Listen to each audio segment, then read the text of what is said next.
kakak sekalian, sihat alhamdulillah. Di pagi Jumaat yang mulia ini diberi kesempatan untuk bersama-sama dengan semua. Kalau tengok sekilas pandang boleh kata ibu-ibu lah, ibu-ibu. Mak saya pun umur 1967, tahun 1967, tak sampai 60 lagi, 58, 57. Okay. Alhamdulillah, alhamdulillahirabbil alamin, nahmaduhu wa nasta'inuhu wa nastahdihi wa nastaghfiruh wa na'udzu billahi min shururi anfusina wa min sayyiati a'malina. Man yahdihillahu fala mudhillalah wa man yudlilhu fala hadiyalah. Ashhadu an la ilaha illallah wahdahu la syarikalah wa ashhadu anna sayyidana Muhammadan abduhu wa rasuluhu, amma ba'd. Alhamdulillah. Jadi pertama kali kita hadirkan rasa syukur kepada Allah Subhanahu wa taala dengan sepenuh-penuh rasa syukur di dalam hati kita kerana Allah Taala memilih kita untuk berada di dalam majlis pada pagi ini dan tidak memilih untuk berada di tempat lain. Hakikatnya segala perbuatan yang kita lakukan daripada perbuatan harian adalah daripada pilihan dan keizinan, sebab pilihan daripada kita dan keizinan daripada Allah Subhanahu wa taala. Jadi sebagai manusia kita ada kuasa untuk memilih. Kita ada kuasa untuk memilih apa yang kita nak lakukan. Kita boleh pilih untuk duduk di rumah pada pagi ni. Kita boleh pilih untuk pergi berkebun. Lah ada kebun lah dekat rumah. Kita boleh memilih untuk pergi lepak di tempat lain ataupun berada di rumah. Dan juga boleh juga untuk kita memilih berada di sini, di dalam masjid ini. Jadi itulah antara pilihan-pilihan yang ada. Kita dah pilih, dan setelah kita pilih pula ada tapisan yang seterusnya pula, izin keizinan Allah Subhanahu wa taala. Ada benda yang kita nak buat tapi Tuhan tak izin, tak jadi. Ada benda yang kita tak nak buat tapi Tuhan izin, tiba-tiba jadi benda tu. Dan ada yang sebaliknya. Jadi dalam keizinan Allah Subhanahu wa taala ni ada benda yang disebut Allah izin tapi Tuhan tak suka. Tuhan izin tapi Tuhan tak suka. Iaitu apa? Perbuatan maksiat. Perbuatan maksiat.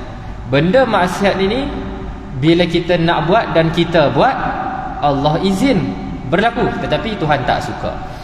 Ada benda yang Tuhan izin dan Tuhan suka. Macam perkara ketaatan. Solat subuh pagi tadi, solat jenazah tadi, bacaan Al-Quran yang sempat, menghadiri majlis ilmu dan sebagainya. Jadi kita hadir, Tuhan izin dan Tuhan suka. Ada benda yang Tuhan tak izin tetapi Tuhan suka, iaitu kita sebut sebagai apa? Islamnya orang kafir, ataupun perbuatan ketaatan bagi orang yang buat maksiat. Tuhan tak izin orang kafir yang telah mati dalam kafirat ataupun orang yang tidak memeluk Islam sekarang ni, Tuhan tak izin dia memeluk Islam sebab dia masih dalam kekufuran.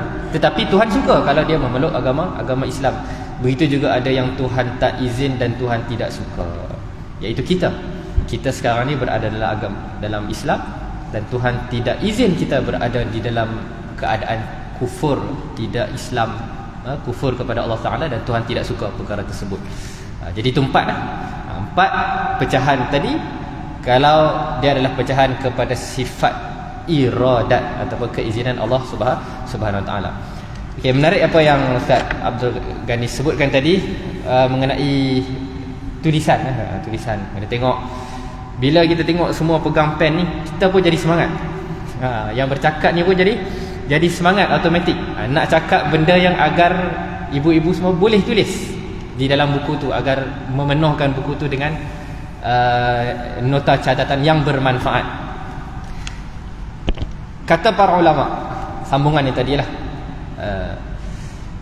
al-ilmu saydun, ilmu itu satu binatang buruan, wal kitabatu qaidun, dan penulisan itu suatu ikat. Ilmu ni binatang buruan kita nak kejar. Benda yang diburu ni kita akan kejar. Penulisan ni ikat.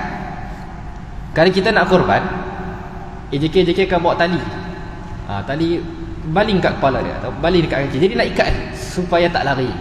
Kata para ulama, irbit suyudaka bihablil wathaqah. Ikatlah binatang buruan kamu dengan tali yang kuat supaya dia tak lari. Jadi itu benda biasa. Jadi sebab itu kita ada buku nota. Seorang yang menuntut ilmu mesti ada buku nota, dan buku nota ni tulislah apa pun. Kadang-kadang saya tulis je walaupun tak baca apa lepas tu. Tak apa, tulis saja apa yang kita rasa bermanfaat untuk kita. Kod nanti suatu hari nanti kita rasa pernah ustaz pernah cerita ni.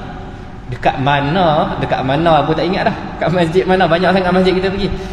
Bila apa tak ingat. Jadi kita pun beleklah buku. Jadi bila belek jumpa. Sebab kadang-kadang benda tu tidak ada di dalam buku. Bila apa yang disampaikan oleh guru kadang tidak ada di dalam buku, dia adalah hasil dapatan daripada guru-guru yang lain juga. Okey. Jadi tajuk kita hari ni, apa dia tajuk hari ni? Ada diberi tajuk? Ada. Kalau ikut dalam poster tu pasal wanita. Pasal wanita. Wanita bahasa Arab. Apa dia dalam bahasa Arab? Nisa. Okey, nisa. Ada perkataan lain. Nisa adalah dia plural, jamak kepada wanita. Maknanya kalau kita sebut nisa ni perempuan-perempuan. Nisa ni maksudnya perempuan-perempuan. Kalau seorang perempuan kita panggil mar'ah. Mar'ah ataupun imra'ah. Mar'atun ni seorang perempuan. Dia dalam bahasa Arab antara disebut sebagai mufrad, dia berbeza dengan jamak. Selalu muslimatun seorang muslimah, seorang orang perempuan. Muslimat ramai. Tapi ini mar'atun seorang. Dia bukan mar'at, dia nisa. Dia lain. Jadi jamak dia lain. Mar'atun seorang perempuan. Dia ada satu mar'atun baris atas, mim baris atas, mar'ah. Dia hampir dan sama ejaan dia dengan mir'ah. Tukar baris bawah. Siapa tahu mir'ah tu maksud dia apa? Kau ada belajar bahasa Arab, ada kelas bahasa Arab. Mir'atun. Kat sini ada. Kat sini ada mir'atun. Biasanya kat belakang tu ada kat belakang. Kat tempat perempuan ada. Mir'atun adalah cermin. Cermin. Tak maaf lah, kedah sikit lah. Cermin. Perempuan tak boleh keluar daripada cermin. Bila lepas mandi, tengok cermin. Nak keluar rumah, tengok cermin. Jadi ada cermin untuk tengok baju, matching ke tak dengan seluar. Ada tengok baju, matching ke tak dengan tudung. Keluar rumah. Dah keluar rumah, tanya suami pula, abang okey tak? Suruh orang pula tengok dia. Okey, suruh orang pula tengok dia. Sampai kat masjid, cermin tu. Lepas ni tengok cermin pula. Jadi perempuan dan cermin berpisah tiada. Macam polis dan masyarakat berpisah tiada. Jadi mir'atun. Menariknya lagi bahasa Arab, mir'atun buang mim. Jadi perkataan ra'a, ta marbutah pun buang. Ra'a maksud dia tengok, lihat. Ra'aitu Zaidan, aku melihat Zaid. Jadi perempuan cermin daripada kata dasar, bukan kata dia ada makna ra'a, lihat. Perempuan ini menjadi tempat orang lihat. Perempuan ini juga suka dilihat oleh orang lain. Riya apa sama? Riya ni daripada perkataan ra'a, tambah ya. Ra ya alif. Riya. Jadi daripada perkataan yang sama. Tu uniknya bahasa Arab. Riya kerana perbuatan suka orang lihat amalan dia. Berkaitan dengan lihat. Jadi riak tak berlaku kalau duduk seorang-seorang. Duduk seorang kat rumah. Kat rumah dia tak ada orang, tak akan riak. Pastilah tak akan riak. Tak akan riak. Tapi kalau duduk seorang-seorang, tiba-tiba dengar orang buka pintu, tak adalah suami terjaga, dah start dah. Nampak aku berat ibadah. Start riak, start masuk. Jadi riak ni perbuatan suka orang melihat perbuatan kebaikan kita. Kamu nak tadi mar'atun, cermin wanita dan lihat, mempunyai kesinambungan hasil yang membawa maksud perempuan ini adalah suatu jantina secara semula jadinya, yang mana suka dilihat oleh orang, menjadi pandangan orang, dan suka untuk diri dia dilihat. Suka untuk diri dia dilihat. Wanita salihah. Wanita salihah adalah wanita yang tidak suka dirinya menjadi tatapan orang lain. Jadi sebab itu juga Islam menyarankan dan mewajibkan orang wanita, jantina wanita dalam kalangan umat Islam menutup aurat. Menutup dengan memakai tudung dan perkara-perkara lain yang boleh menutup auratnya. Jadi ada juga masalah juga. Ada trend zaman sekarang dah pakai tudung elok, purdah pula tu sebahagiannya, tetapi masih suka dilihat kan. Jadi dia pun selfie dekat-dekat, dia pun buat video TikTok pakai purdah dah, pakai tudung dah, masih suka dilihat pun ada juga. Jadi begitulah yang kita nak kejar, sunnah ataupun perlakuan yang dilaksanakan oleh isteri-isteri Nabi dan juga wanita-wanita salihah sahabiah pada zaman dulu. Dulu para sahabat bila nak menuntut ilmu dengan wanita yang alimah, antara wanita yang alimah yang mempunyai ilmu pengetahuan yang luas adalah siapa? Isteri Nabi, salah seorang yang terkenal, Sayyidatina Aisyah radhiyallahu anha. Berada pada ranking kedua wanita yang menghafaz hadis daripada Rasulullah SAW yang terbanyak. Nombor 1 Abu Hurairah, nombor 2 Aisyah radhiyallahu anha, nombor 3 Sayyidina Anas bin Malik, bawah tu adalah Abdullah bin Zubair, Abdullah bin Umar, Abdullah dan sebagainya. Jadi alim, seorang wanita yang menjadi tumpuan orang untuk menuntut ilmu. Macam mana cara dia belajar dulu? Dia belajar di sebalik tirai. Ada langsir, ada tirai, para sahabat tanya dan dia menjawab soalan-soalan dengan kaedah tersebut. Jadi walaupun begitu, walaupun menjadi rujukan orang lain. Jadi apa saya nak sebut ke sini?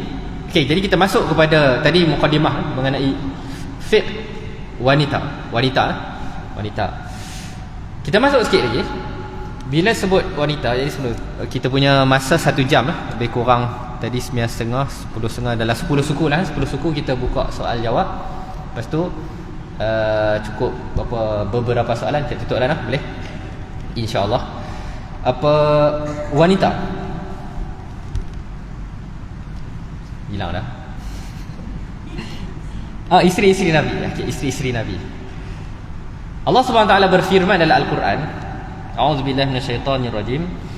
Ya nisa'an nabiyyi lastunna ka ahadin minan nisa'i inittaqaitun. Surah apa? Ingat Al-Ahzab ke? Saya cek boleh. Ya nisa'an nabi. Kata Allah, firman Allah Subhanahu Wa Taala, wahai isteri-isteri Nabi. Dia menggunakan kata nisa sebab ramai. Ya nisa'an nabi, wahai isteri-isteri Nabi, lastunna ka ahadin minan nisa, kalian bukan seperti wanita-wanita yang lain, inittaqaitun, sekiranya kalian bertakwa dan takut kepada Allah Subhanahu Wa Taala. Jadi ini adalah nasihat daripada Allah Subhanahu Wa Taala kepada isteri Nabi agar menyedari bahawa mereka ini bukan calang-calang wanita. Antara hikmah Nabi SAW diizinkan untuk berkahwin lebih daripada 4 adalah sebut dah oleh para ulama, antaranya itu 11 isteri Nabi ini mewakili semua karakteristik wanita yang ada di dunia ni. Ada wanita yang cerdik, cerdas seperti Sayyidatina Aisyah. Ada wanita yang tersebut matang, berfikiran jauh, pandai mencari rezeki, bisnes seperti Sayyidatuna Khadijah. Dan ada wanita yang berperwatakan seperti isteri-isteri Nabi yang lain, yang mana mereka ini menjadi rujukan ataupun teladan kepada semua wanita-wanita di dunia ini daripada dulu sehinggalah sekarang. Jadi elok kita tengok sikit-sikit. Kita tengok antaranya adalah Sayyidatuna Khadijah. Sayyidatuna Khadijah bintu Khuwailid yang berada pada ranking pertama, wanita yang terbaik dan teragung, merupakan isteri pertama Rasulullah sallallahu alaihi wasallam. Daripada Sayyidatuna Khadijah juga lahirnya zuriat Nabi sallallahu alaihi wasallam, ada 7 orang. Dan daripada 7 itu antaranya Sayyidatuna Fatimah Az-Zahra. Daripada keturunan Sayyidatuna Fatimah Az-Zahra bernikah dengan Sayyidina Ali bin Abi Talib. Lahirnya cucu Rasulullah sallallahu alaihi wasallam yang bernama Hasan dan Husain. Daripada Hasan dan Husain ini berpecah sehingga ke hari ini keturunan Nabi sallallahu alaihi wasallam masih ada dan mengamalkan sunnah ahli keluarga baginda sallallahu alaihi wasallam, Hasan dan Husain. Disebutkan Hasan ini dia famous dekat keturunan Sayyid, keturunan Sayyid macam Sayyid Ramadan Al-Buti. Dia juga famous dekat belah-belah Syria, belah-belah Syam. Manakala keturunan Sayyidina Husain, dia zaman sekarang disebut sebagai Habib. Ada Habib ni ada. Dan dalam kalangan Melayu kadang ada setengah tu keturunan dia Sayyid, ada yang Syarifah, itu ada yang tulen, ada juga yang palsu. Zaman sekarang ni kena check lah, kena check. Jadi mana yang betul-betul menjaga keturunan dia, maka ada keistimewaan darah Nabi sallallahu alaihi wasallam. Ada dalil ke? Ada. Allah SWT berfirman, Quran ada. Allah SWT berfirman, a'udzubillahi minasyaitonir rajim, qul la as'alukum 'alaihi ajra illa al-mawaddata fil qurba. Kalau nak salin tengok surah lah. Saya tak ingat sangat surah ni. Illa al-mawaddata fil qurba, al-qurba.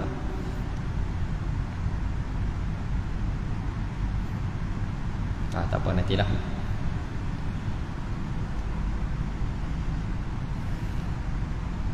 Jumpa. Saya ingat dia belah kiri atas tapi tak ingat surah. Qul la as'alukum 'alaihi ajra. Aku tidak meminta kepadamu ibadah illal mawaddata fil qurba, melainkan kamu hendaklah berkasih sayang menyayangi al-qurba, kaum kerabat Nabi sallallahu alaihi wasallam. Okey. Jadi ada tuntutan untuk mengasihi dan menyayangi kaum keluarga Nabi. Ada juga hadis, taraktu fikum amrayni, taraktu fikum lan tadillu abada in tamassaktum bihima kitaballahi wa sunnati rasulih sallallahu alaihi wasallam. Aku meninggalkan perkara yang tidak akan kamu sesat, iaitu Al-Quran, hadis dan riwayat yang lain mengatakan wa'itrati ahla baiti, dan juga tinggalan ahli bait atau keluargaku. Ada nombor 3 dalam riwayat lain. Dua yang biasa kita dengar adalah Quran dan sunnah.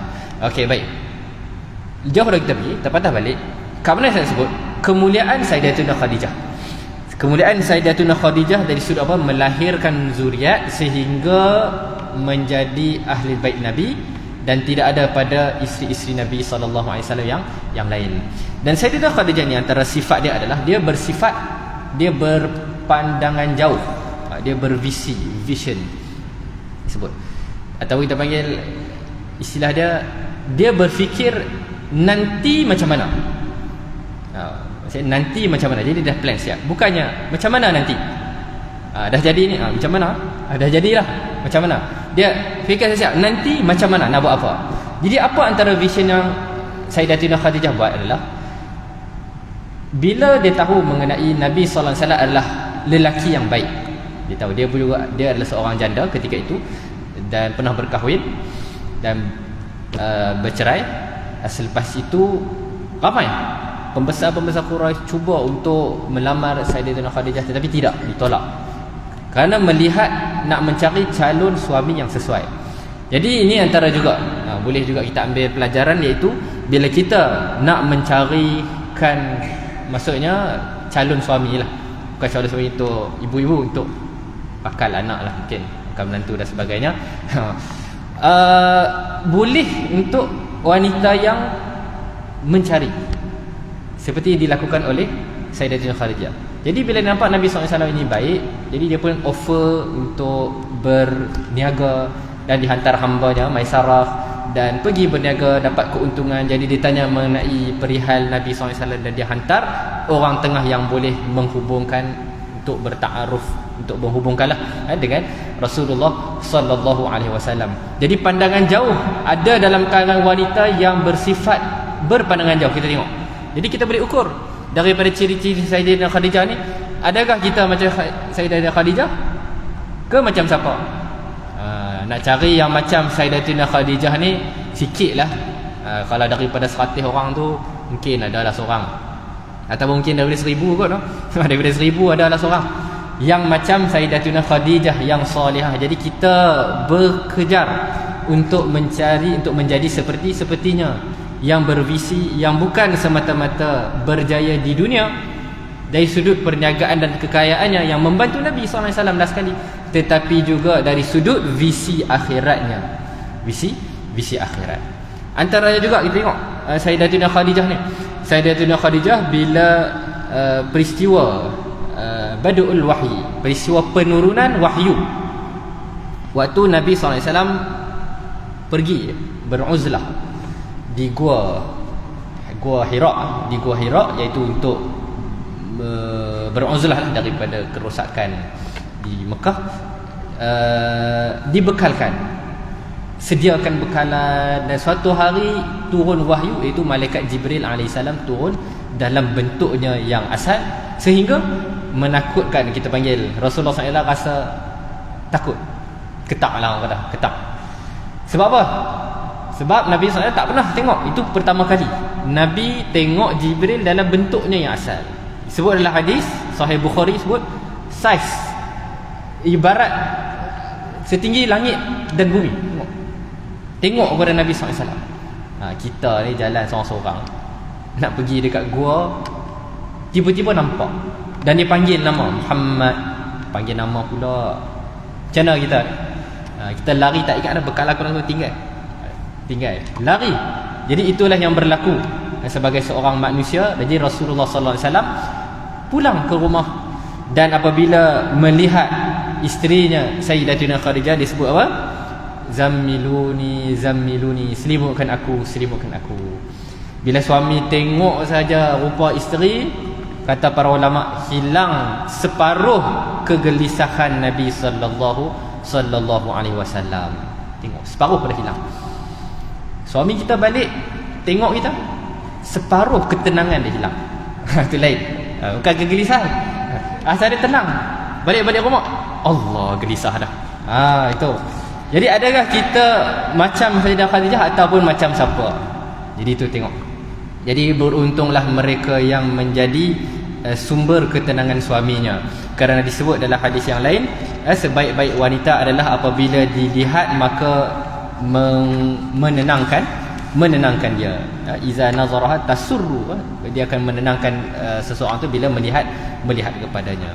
Jadi itu beberapa lah kita tengok yang boleh kita lihat. Okey, baik, kita masuk pada fiqh pula. Jadi mengenai wanita, fiqh wanita, tajuk. Sebenarnya tajuk fiqh wanita ni panjang dan luas. Saya nak hari ni memang tak sempat. Dia cuma istilah dia, saya nak bawa ibu-ibu semua naik ke atas dalam bentuk helikopter view, agar kita lihat apa yang kita patut buat selepas ni. Itu target saya lah pada pagi ni. Ada satu hadis yang diriwayatkan oleh Ahmad dan juga At-Tabarani, riwayat Ahmad dan At-Tabarani, iaitu yang mungkin puan-puan, ibu-ibu, kakak-kakak sekalian biasa dengar, iaitu berbunyi, qala Nabi sallallahu alaihi wasallam, idza sallatil mar'atu khamsaha, apabila seorang wanita itu telah solat 5 waktu. Pertama, wasamat syahraha, dan berpuasa bulannya. Itu berpuasa pada bulan apa? Bulan Ramadan. Yang pertama tadi apa? Solat 5 waktu. Yang kedua puasa ketiga. Ketiga, wa hafizat farjaha, memelihara kemaluannya ataupun maruahnya. Mutika. Dan nombor 4, wa ata'at zaujaha, dan mentaati suaminya. Ada 4. Qila laha, dikatakan kepada wanita ini, udkhulil jannata min ayyi abwabil jannati syi'ti, masuklah kamu ke dalam syurga dari pintu-pintu syurga manapun yang kamu ingatkan. Itu hasil setelah dilakukan 4 perkara itu. Adakah begitu mudah 4 ni? Selalu ustaz-ustaz cakap, senang je perempuan nak masuk syurga. Semayang, puasa, jaga maruah, taat suami, masuk syurga. Senang ke? Okey. Semua tu susah dan ada cabarannya masing-masing. Kenapa saya sebut susah? Supaya kita bekerja dan kita berusaha dan tidak mengambil mudah mengenai harga syurga, yang sebenarnya mudah untuk diperolehi kerana telah diberikan kuncinya oleh Rasulullah sallallahu alaihi wasallam. Kita tengok satu-satu. Yang pertama, yang ini berkait dengan fiqh, fiqh. Sebelum tu, sebelum masuk fiqh lah. Fiqh tu apa? Okay, jadi sebelum masuk hadis tadi, buat pecah 3. Islam, ilmu Islam ataupun ilmu fardu ain pecah pada 3. Yang pertama kita panggil sebagai ilmu akidah. Okay, akidah ni berkait dengan kepercayaan dan kepercayaan kita kepada Allah Subhanahu Wa Taala. Yang ni di sini ada pecah 6 rukun iman. Beriman kepada Allah. Beriman kepada Allah ada pecahan sifat-sifat Allah. Kemudian ada beriman kepada Rasul, beriman kepada malaikat, beriman kepada kitab Al-Quran, beriman kepada yang kelima. Boleh sambung? Yang kelima apa? Allah, Rasul, malaikat, kitab. 5.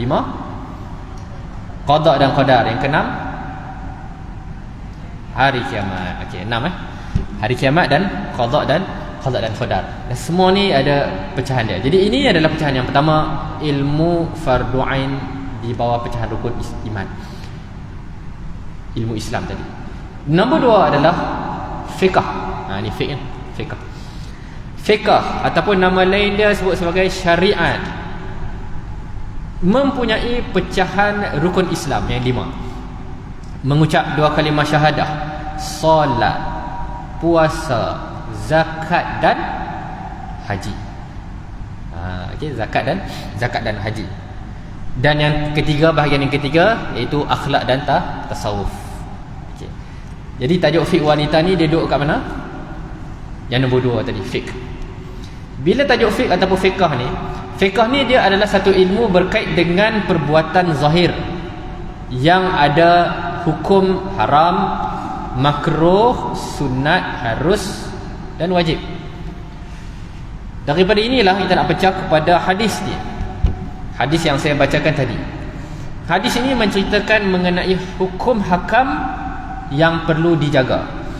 Yang pertama yang perlu dijaga oleh wanita secara khusus adalah solat 5 waktu.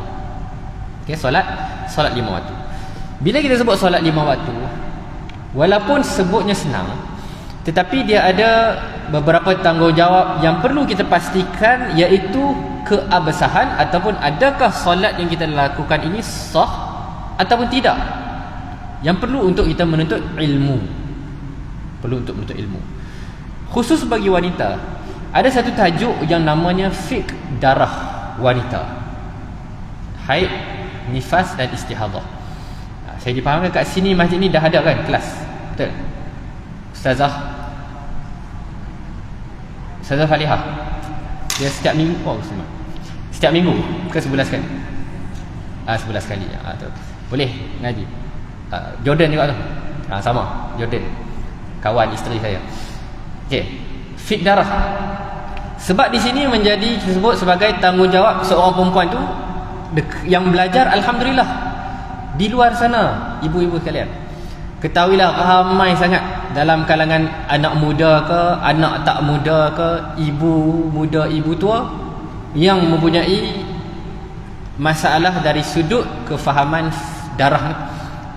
Anak muda tak ada cerita lah, sebab silibus ni belum cukup sampai ke tahap fardu ain yang sebenar. Kalau kita tanya pengalaman waktu interview dulu dekat hospital Pusrawi, saya jadi panel interview. Jadi antara syarat nak masuk, bila perempuan kita akan tanya paling maksimum darah berapa, tak boleh jawab. 9/10 tak boleh jawab. Minimum dan maksimum, tempoh minimum dan maksimum tak boleh jawab. Belum lagi nak cerita mengenai darah warna-warni lebih, darah 20 hari, darah 30, darah banyak sikit, itu belum lagi. Jadi bila tak tahu macam tu, bila masa ada solat, ada benda solat yang ketikanya dia perlu solat, dia tak solat. Ada benda yang dia perlu qada sebab dia ingat itu pasal asalnya haid, tapi setelah 15 hari ternyata hak tu sebenarnya adalah istihadah. Jadi dia tak qada solat yang tu. Selesai tak yang pertama ni? Tuntutan pertama ni belum selesai. Solat lima waktu. Sebab dia berkait dengan ilmu ataupun perkara yang menjadi secara bulanan bagi wanita, iaitu ada hukum hakam taharah dari sudut darah dan lain-lain. Yang mana ialah dari sudut ini kita sebut antara hikmahnya dia memberikan pahala kepada orang yang berusaha menjaga ni. Dia nak jaga ni ada kesusahan dia. Kadang nak pergi tukar nak pergi sucikan, tukar pad, kemudian kalau yang istihadah tu kena tunggu, lepas tu nak kena bersihkan balik solat, lepas tu nak kena qada balik. Ya, ada masyarakat dan kesusahan. Di situ datangnya ganjaran pahala oleh Allah Subhanahu wa taala. Kata Imam Asy-Syatibi, al-ajru ala qadril masyaqqah. Ganjaran itu berdasarkan kadar kesukaran sesuatu ibadat tu. Sebab itu juga solat subuh yang paling afdal. Solat sunat sebelum subuh, solat sunat yang paling baik. Sebab payah nak bangun. Hak tu yang payah. Kenapa tak zuhur? Kenapa tak isyak? Disebabkan ada kesukaran dan kepayahan kat situ, maka ganjaran dia lebih tinggi. Ada kesukaran, kepayahan dalam menguruskan period ataupun darah ni, di situ ada ganjaran yang tinggi. Kena belajar pula, nak kena hadapi, nak kena ni. Jadi itu ada ganjaran di sisi Allah Subhanahu wa taala. Okay, baik. Tadi yang pertama, yang pertama mengenai solat. Yang kedua, puasa. Wasamat syahraha, berpuasa pada bulannya. Berpuasa juga sebenarnya berkait juga disebut sebagai rukun Islam tadi. Jadi dia berkait juga dengan hukum darah. Hukum darahnya, jadi ada kes yang dia tak puasa, jadi dia kena qada. Jadi seorang wanita itu bila mengalami haid dituntut untuk qada puasa, tetapi tidak dituntut untuk qada salat. Kunna nu'maru biqada'is shaum, dan tidak disuruh untuk mengqadakan solat. Jadi puasa kena tahu pula berapa yang nak qada.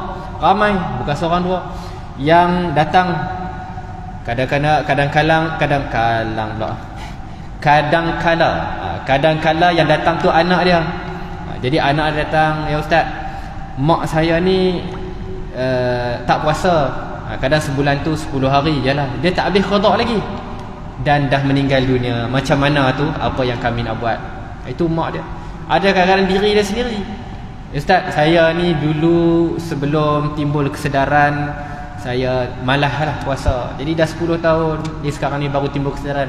Ada yang diri sendiri, ada yang mak dia, ada yang ibu dia, ada sebagainya. Jadi isu ini belum selesai dalam kalangan masyarakat kita.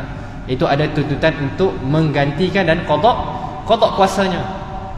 Adakah puasa kita sekadar cari yang wajib saja, ataupun kita pun banyak typo banyak, ataupun kita kejar yang sunat juga, puasa sunat dan sebagainya. Baru-baru ni puasa sunat hari Ashura, hari Arafah, puasa sunat macam-macam jenis puasa sunat yang boleh diamalkan.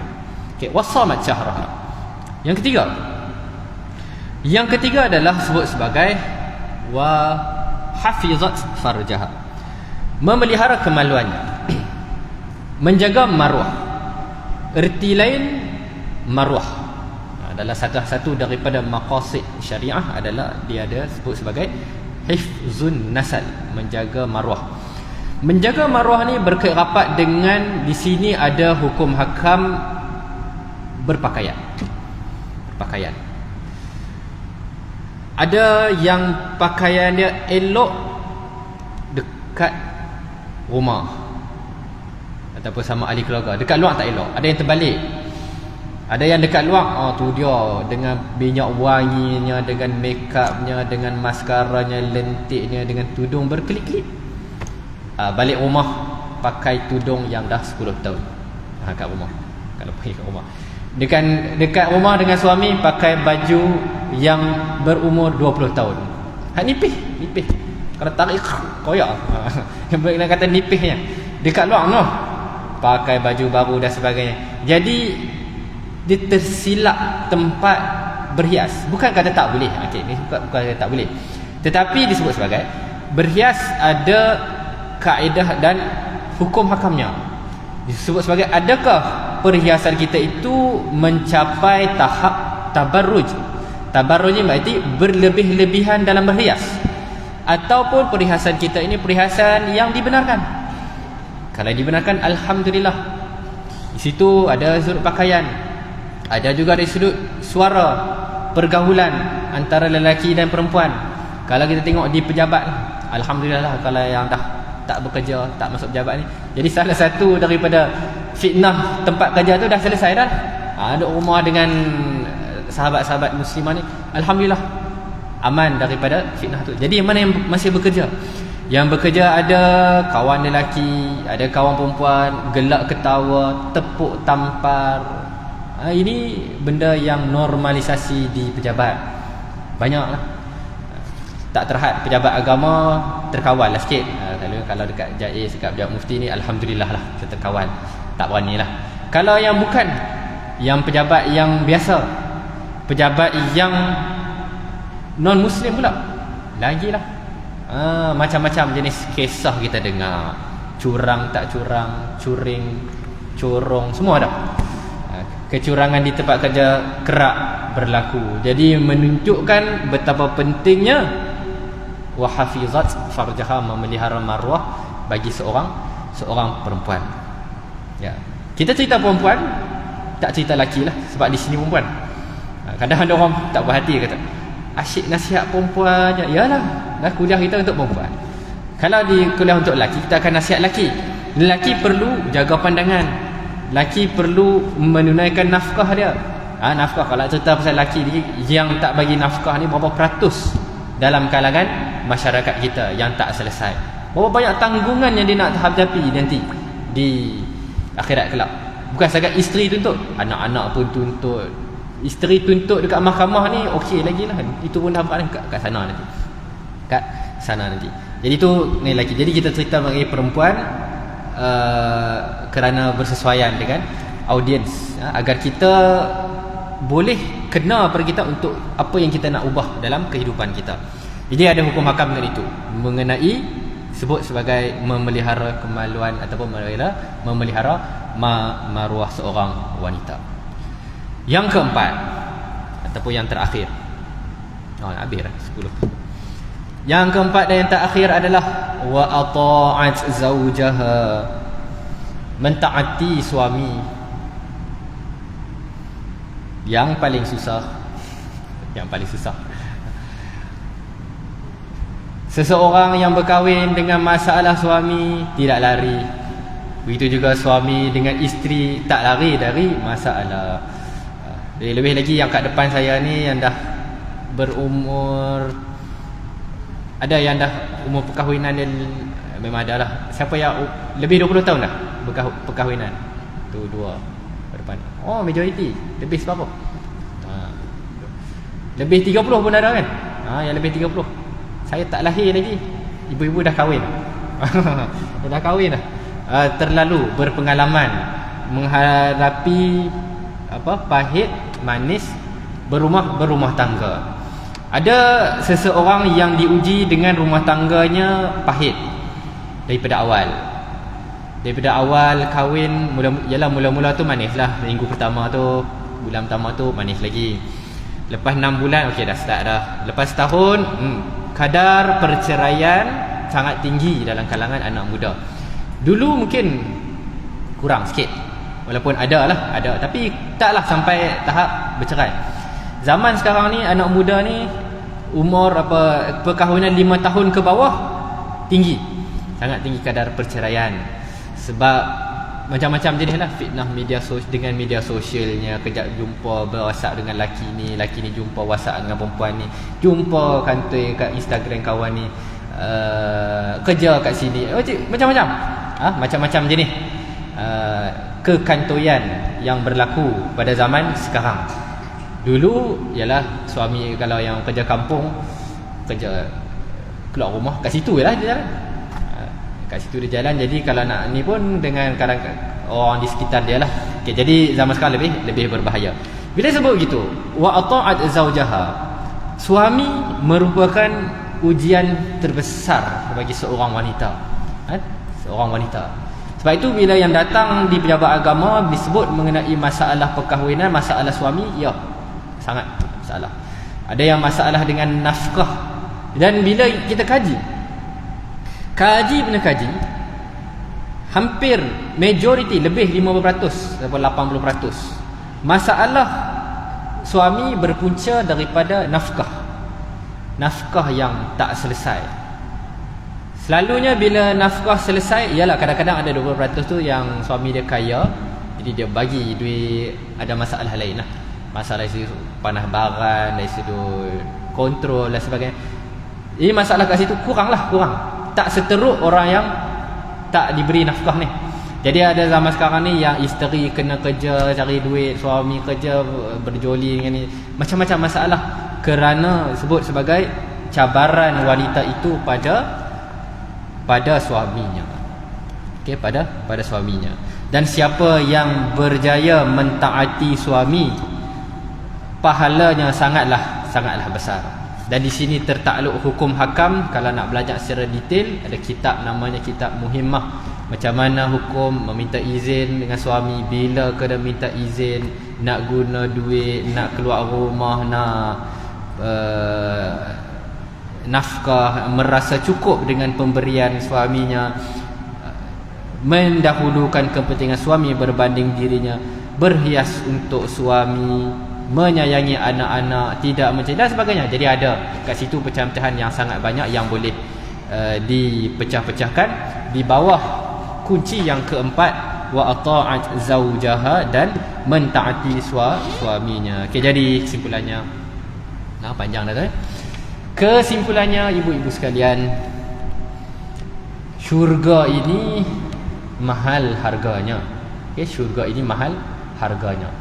Jadi sebab itu perbanyakkan berdoa kepada Allah Subhanahu wa taala agar Allah Subhanahu wa taala membantu kita dalam menunaikan ketaatan kepada Allah Subhanahu wa taala.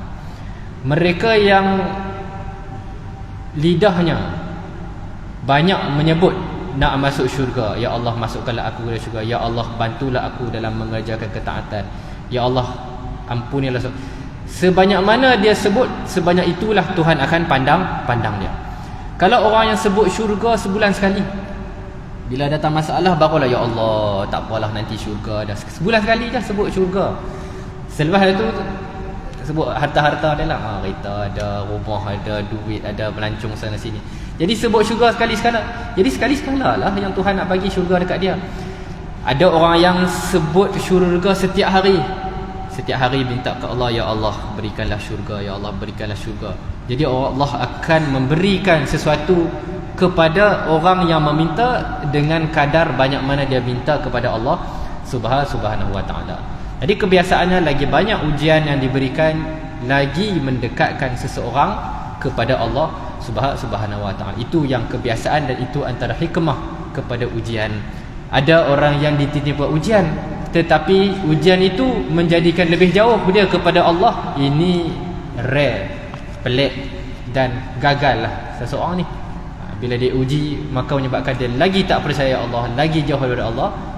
Padahal ujian itu sebenarnya untuk mengajak orang tu lebih dekat kepada Allah Subhanahu wa taala. Dan itulah hakikat keduniaan, hakikat di dunia ini penuh dengan cabaran yang perlu kita tempuhi. Jadi kita bukakan soal jawab kalau ada daripada ibu-ibu sekalian, insya-Allah lah mana yang saya mampu. Sebab muslimin dia boleh tanya pada Datuk Mufti lagi tengah hari. Senang, soalan susah kita pas dekat muslimin, boleh tanya Datuk Mufti. Jadi muslimat kat sini bolehlah, mana yang saya tak boleh jawab saya pas jugalah. Yang saya tak boleh jawab saya pas. Jadi mana yang boleh saya bantu, insya-Allah kalau ada apa-apa soalan yang boleh saya bantu bersempena dengan program Mesra Ummah bersama Jabatan Mufti Negeri Selangor yang kita buat setiap Jumaat, hampirlah setiap Jumaat kita akan turun ke masjid-masjid di seluruh negeri Selangor targetnya. Di seluruh insya-Allah akan sampai. Jadi nak sampai rotation tu, kalau nak datang balik sini mungkin 3 tahun 5 tahun akan datang lah.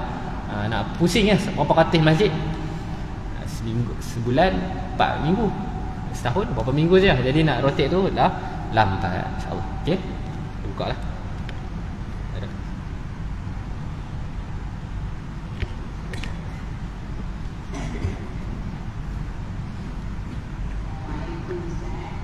Waalaikumsalam.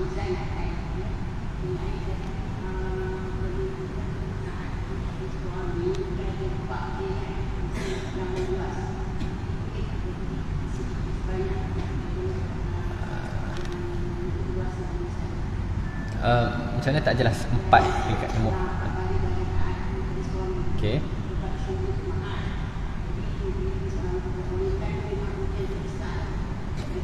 Okey.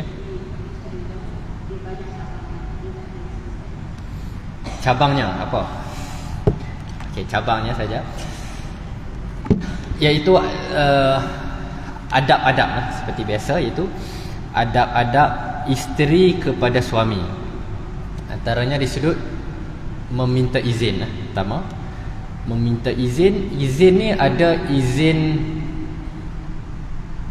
jelas. Maksudnya contohnya kita nak pergi tempat yang jauh, jadi kena izin. Jadi kena izin, dia kena sebutlah. Ada izin yang memang harian. Contohnya nak hantar anak ke sekolah, tak hantar anak sekolah, dah hantar cucu ke sekolah, ataupun nak pergi ke masjid, yang mana izin ni memang kita dah tahu suami akan bagi. Kita dah pernah minta sekali, jadi cukuplah sekali tu. Tak perlu pun tak apa, tapi boleh sebaiknya beritahu juga, hari ni ada kelas kat masjid Setiap Alam.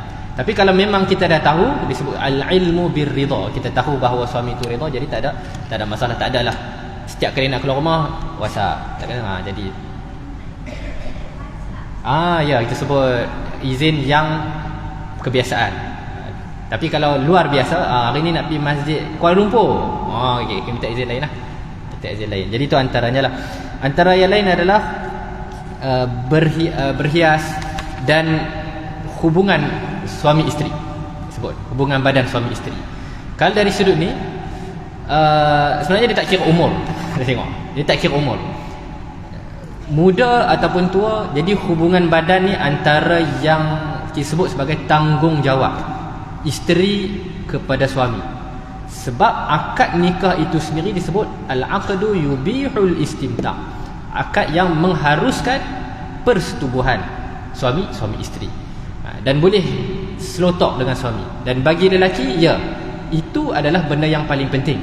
Ada hadis yang kita baca kan, siapa yang seorang wanita yang tidur dalam keadaan suaminya marah ataupun tidak redha sebab suami dia nak berhubungan badan, tapi isteri dia tak boleh, tak bagi, nescaya akan dilaknat oleh para malaikat. Jadi di situ untuk menunjukkan kepentingan perkara tersebut. Jadi di situ ada perbincangan lah, boleh bagi tahu kalau hari ni penat, bagi tahu perbincangan lah, perbincangan suami isteri. Yang penting biar suami selesa dan redha, tidaklah ternanti-nanti dan tersakiti tersakiti disebabkan itu. Jadi situ pun ada pecahan dia.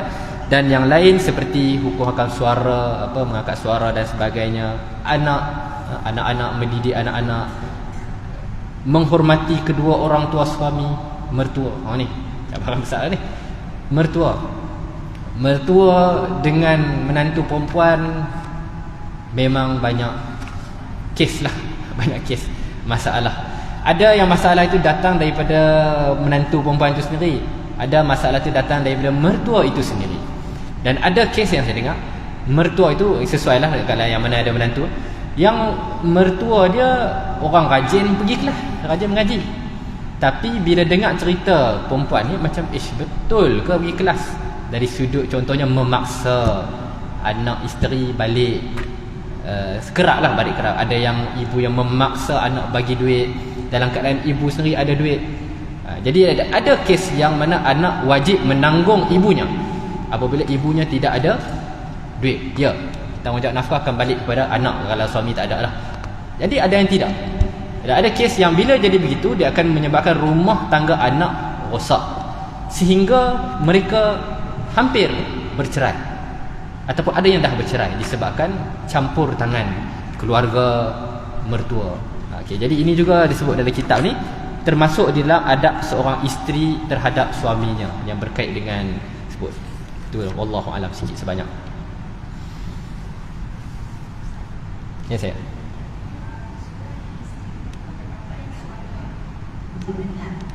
Try.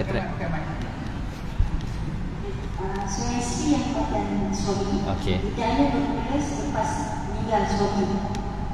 Betul. Tapi sekarang kan kita selalunya mandikan jenazah di masjid. Okey. Boleh ke suami isteri hukumnya apa hukumnya suami isteri yang dan suaminya di masjid, so dia kena keluar dari rumah lah.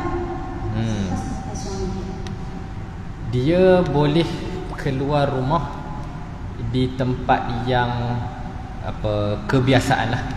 Maksudnya kebiasaan seperti menghadiri pengebumian, termasuk juga memandikan jenazah,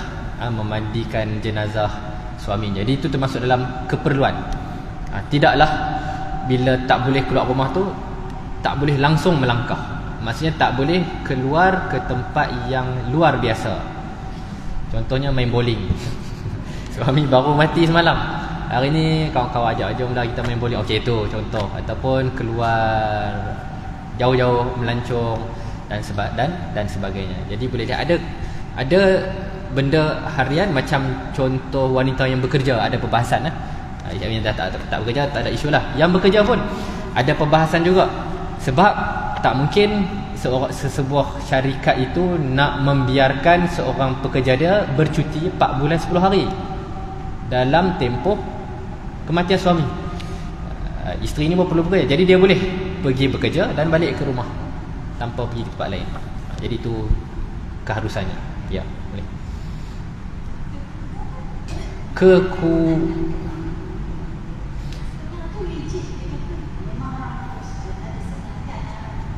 Bagi saya tak adalah sampai haram. Tidak adalah sampai haram. Sebab yang haram ni jika berlaku meraung. Yang tu yang haram. Selain daripada itu saya tak jumpa mengenai keharaman tersebut. Yang haram wanita pergi ke kubur, hadis tu mencerita mengenai yang tak boleh kawal perasaannya sehingga meraung. Meraung pula bukan menangis dibenarkan. Meraung ni sampai tahap sebut tu koyak baju dan sebagainya, ataupun over. Jadi tu yang tak boleh. Orang macam tu tak boleh pergi kubur. Yang lain boleh kawal, boleh mengiringi. Wallahu alam. Yang apa? dalam kitab Ilya. Susah soalan sini lah. Okay, yang iddah pergi ke kuliah. Ni saya tak boleh jawab lagi. Maksudnya iddah pergi ke kuliah. Betul. Sebab ada, wallahu alam, saya tak boleh jawab lagi. KAB kita boleh tanya kat Datuk Mufti. Okay, last lagi 2 minit. 2-3 minit. Soalan terakhir. Ingatkan hadiah. Tanya iddah yang kematian suami hadir ke kuliah agama. Sebab kuliah agama ada 2 jenis. Ada kuliah agama yang fardu ain, ada kuliah agama yang bukan fardu ain, macam saja-saja dengar. Jadi ada pecahan dia, kena tengok. Soalan. tanya mufti. Tanya. Waalaikumsalam warahmatullahi. Waktu makan nanti bazar kan. Beri sembang mufti. Ya.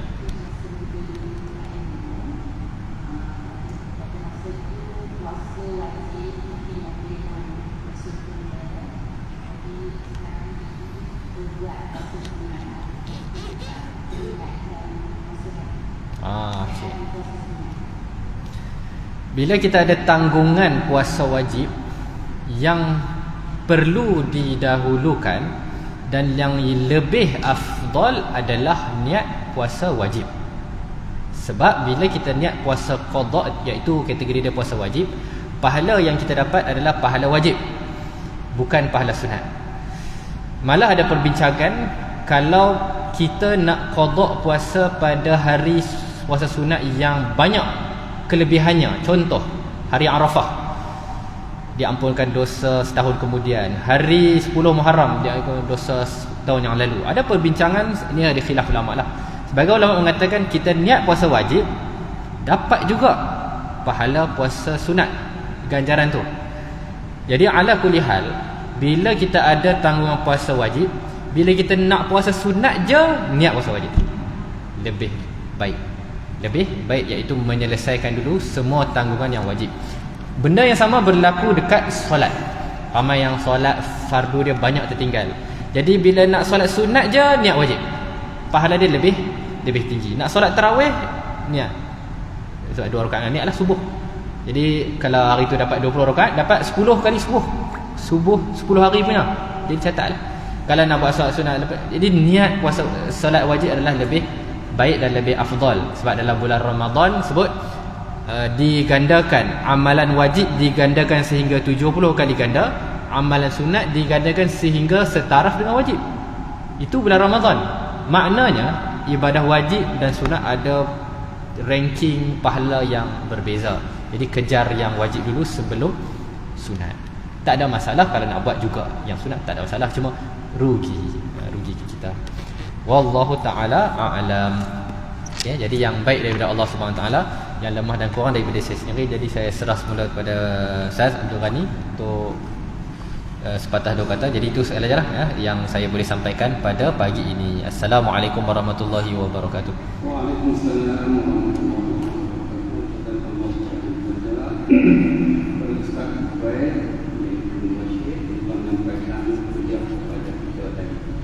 Saya tunggu juga muslimah ada pernah tanya seorang penghafal Al-Quran, dia hafal Quran, tiba-tiba dia pilih yang pendengar pun masa dia surat dia hafal Quran.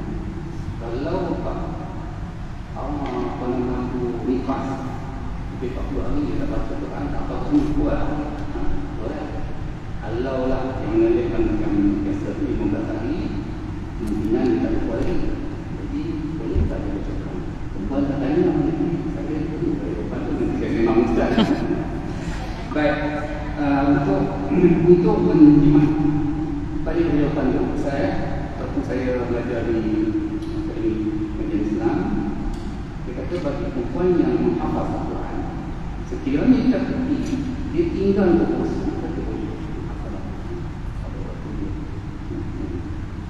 Baik, untuk menjimatkan masa, saya dengan ini utamanya bukan sedikit kepadaan, terima kasih kepada Ustaz yang masa bersama kita pada ini, dan sebagai tanda terima kasih kepada Ustaz, saya dengan ini menjemput setiap masjid Alam, iaitu saudara Dr. Zaidi, untuk menyampaikan cenderung hati kepada Ustaz. Silakan.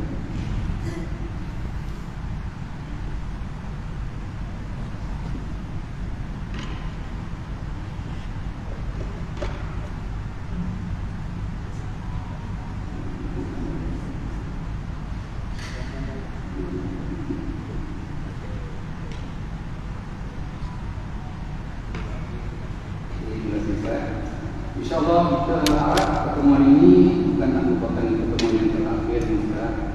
Mungkin di masa akan membuat Ustaz dalam perdana sama perdana macam mana disebut Dr. Anwar dia bagi sama perdana kurban dan haji sebut cara kandang pertama. Sekarang kita tanya tuan-tuan dulu, perempuan dulu 14 bulan Dr. Anwar pengundi kita akan menceramah perdana dengan maaf itu. Dan sebagai panduan sebelum kita berbeza, saya fahamkan perempuan selalunya ada sesi bergambar, betul tak? Betul tak? Nak ada ke tak? Ha? Apa ni Dr. Zaidi? Tak depan? Bagaimana ke depan? Untuk nampak sesi bergambar dengan Ustaz. Saya nak maklumkan kepada tuan-tuan, hari ada lagi kita segera jemaat, kita tidak di sini. Kemudian pada hari ini khutbahnya akan disampaikan oleh Datuk Mufti sini. Jadi perempuan rumah boleh tengok di masjid, bolehlah menghadapi khutbah yang akan disampaikan oleh Datuk. Dan pada malam ini, lepas itu kedua kita ada dialog 20 minit dengan soalan-soalan macam ini juga yang mungkin ditanyakan oleh jemaah. Dan pada malam ini, teman-teman perempuan, kita buat-buatkan di Masjid Bukit Raja. Masjid Bukit Raja dan ada bicara dua mufti, Dr. Anwar seorang, satu lagi adalah Datuk daripada mufti yang bicara.